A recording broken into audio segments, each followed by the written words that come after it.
Perkenalkan, nama saya Bungan Lenggang. Saya dari kelas 11F. Di sini saya akan menjelaskan tentang pengertian, fungsi, dan ciri-ciri dinding sel dan membran sel. Selamat menyaksikan.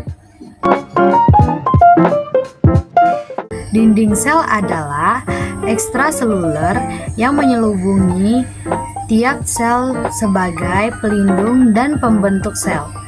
Bagian dinding sel tersusun dari selulosa di saat sel berusia muda dan mengalami penumpukan lignin saat sel mulai menua. Dinding sel hanya ditemukan pada tumbuhan. Fungsi dinding sel adalah untuk memberi bentuk sel tumbuhan, melindungi bagian dalam dari sel pengaruh lingkungan, dan menjaga sel tumbuhan agar tidak pecah akibat masuknya air secara berlebihan.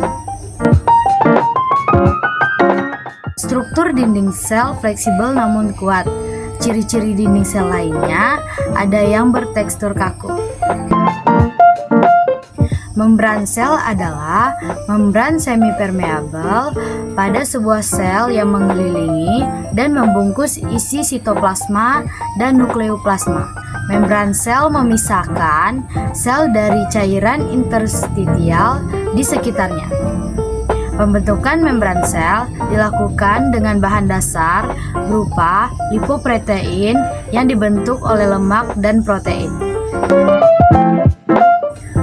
Fungsi membran sel untuk melindungi sel. Fungsi ini merupakan fungsi paling utama dari membran sel. Membran sel akan melindungi keutuhan bagian dalam pada sel.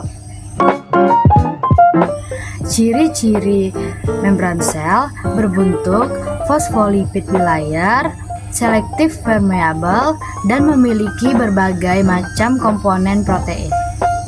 Sekian video penjelasan tentang dinding sel dan membran sel. Jika ada salah kata, mohon dimaafkan. Terima kasih.